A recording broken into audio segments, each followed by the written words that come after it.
आज हम आप लोगों के लिए लेकर के आए हैं मैथ का लेसन प्लान। हमारा लेसन प्लान संख्या है 3rd। तो हमारा जो विषय है वो क्या है, गणित। प्रकरण क्या है, साधारण ब्याज। आज का दिनांक मैंने लिखा है, जिस दिनांक को मैंने पढ़ाया है, कक्षा आपकी 8 है, कालांक 2nd है। तो यही इसी तरह से सेम हमारे सामान्य उद्देश्य आ जाते हैं, जिस तरह से हम सभी लेसन प्लान में करते हैं। सामान्य उद्देश्य सभी में सेम होते हैं। तो यहाँ पर मैंने 4 सामान्य उद्देश्य लिए हैं, इनको आप वीडियो रोक करके देख लीजिएगा। फिर हमारे विशिष्ट उद्देश्य हम अपने टीचिंग पॉइंट के अकॉर्डिंग लेते हैं।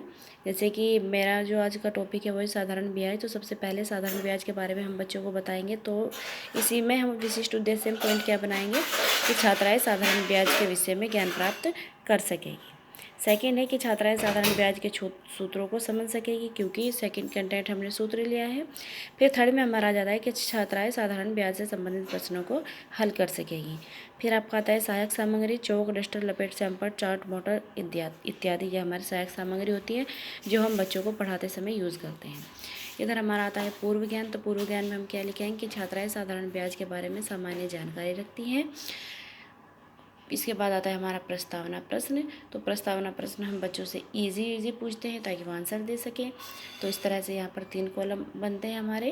तो क्वेश्चन नंबर फर्स्ट लिया है मैंने कि कोई व्यक्ति आर्थिक मुसीबत में होने पर क्या करता है। तो धन, रुपये, उधार, पैसा लेता है। ठीक है। इसके बाद क्वेश्चन नंबर 2 है धन या रुपया कौन उधार देता है, बैंक या साहूकार आदि। थर्ड है बैंक या साहूकार की शर्त पर उधार देता है। तो यहाँ पर बच्चे बताएंगे कि ब्याज के साथ लौटाने की शर्त पर।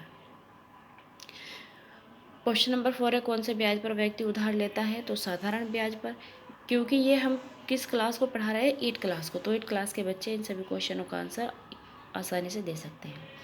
5 क्वेश्चन फिर हमने लिया है कि साधारण ब्याज के बारे में बताइए। तो बच्चे इसके बारे में डिटेल में नहीं बता पाएंगे, तो ये हो जाएगा हमारा समस्यात्मक प्रश्न।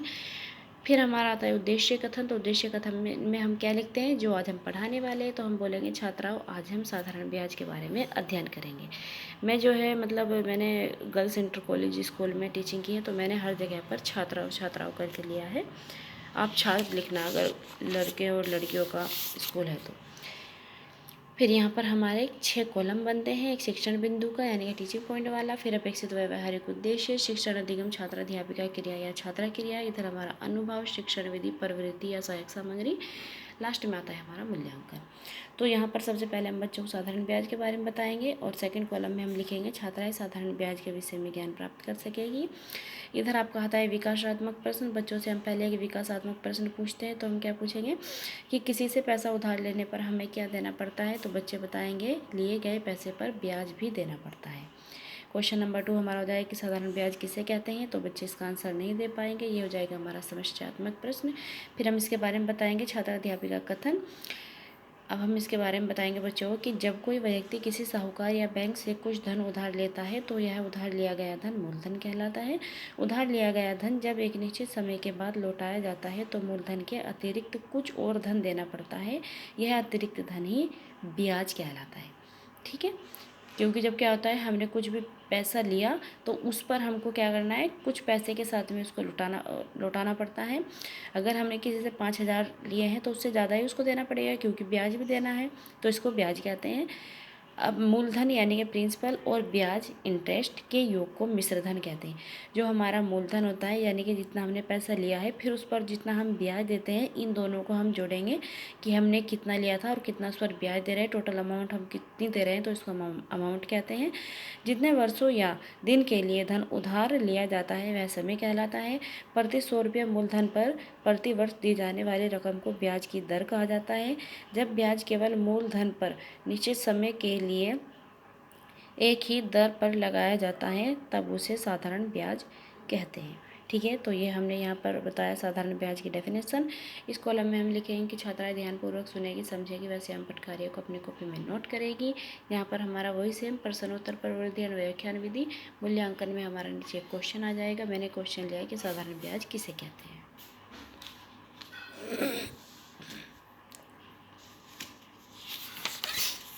अब हमारा सेकंड टीचिंग पॉइंट आता है साधारण ब्याज का सूत्र। इस कॉलम में हम लिखेंगे कि छात्राएं साधारण ब्याज के सूत्र को समझ सकेगी। फिर से यहाँ पर हमारा एक डेवलपिंग क्वेश्चन आता है, विकासात्मक प्रश्न। तो हमने यहाँ पर पूछा है मूलधन किसे कहते हैं, तो अब बच्चों को हम बता चुके हैं ये, तो बच्चे आंसर देंगे कि उधार लिए गए धन को मूलधन कहते हैं। विधि हो जाएगी हमारी प्रश्न उत्तर प्रवृत्ति। फिर हम यहाँ पर सेकंड क्वेश्चन लेंगे कि साधारण ब्याज ज्ञात करने का सूत्र बताइए। तो बच्चों को अभी नहीं पता है, तो इसको हम बताएंगे। फिर ये क्वेश्चन हमारा हो जाएंगे समस्यात्मक प्रश्न। फिर हमारा आता है छात्र अध्यापिका कथन। तो अब हम बच्चों को इसके सूत्र बताएंगे। मिश्रधन, मूलधन, समय तथा ब्याज की दर निकालने के लिए निम्न सूत्रों का प्रयोग किया जाता है। तो ये साधारण ब्याज यानी कि simple interest is equal to principal rate time, यानी कि जो आपका मूलधन इंटू दर इंटू समय, मैंने इंग्लिश में भी लिखा है, अपॉन में 100। फिर मिश्रधन यानी कि आपका अमाउंट क्या होता है, मूलधन प्लस साधारण ब्याज। इस तरह से हम मिश्रधन निकालते हैं।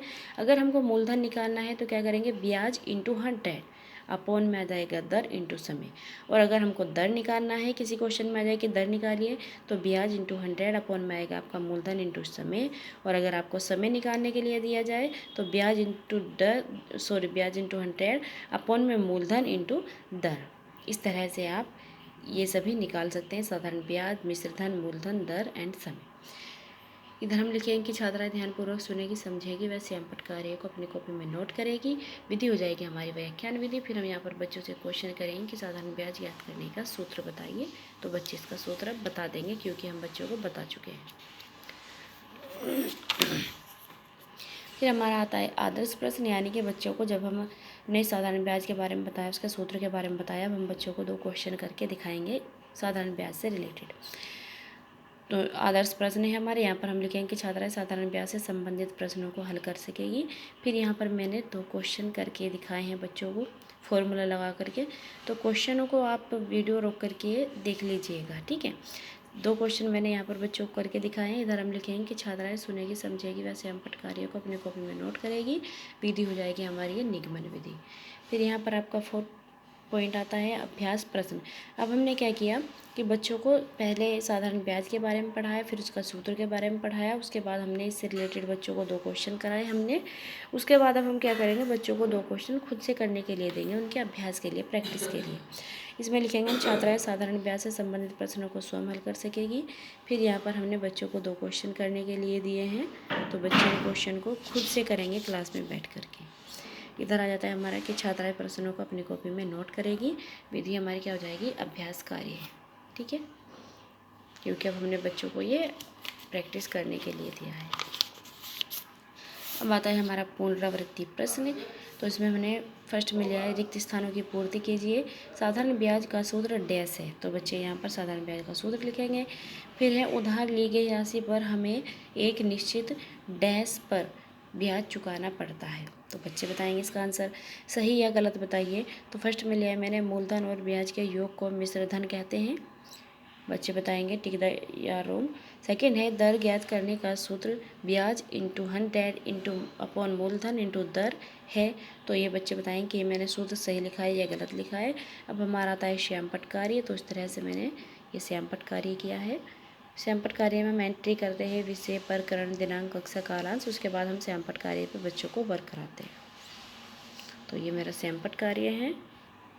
अब आता है हमारा गृह कार्य। अब हम बच्चों को होमवर्क में क्वेश्चन देंगे। तो मैंने यहाँ पर बच्चों को 3 क्वेश्चन घर से करने के लिए दिए हैं। फर्स्ट है ब्याज किसे कहते हैं। सेकेंड है कितने प्रतिशत वार्षिक ब्याज की दर से 600 रुपये का 5 वर्ष में मिश्रधन 660 रुपये हो जाएगा। थर्ड है रमेश ने एक बैंक से 500 रुपये 4% ब्याज की दर से उधार लिया, तो 2 वर्ष बाद ब्याज की गणना कीजिए। तो बच्चे ये क्वेश्चन घर से करके लाएंगे। फिर हमारा वही आ जाता है संदर्भ पुस्तक। तो मैंने ये कहाँ से लिखा है, NCERT द्वारा अनुमोदित कक्षा 8 की गणित की पाठ्य पुस्तिका। यहाँ पर हमारा लेसन प्लान खत्म होता है।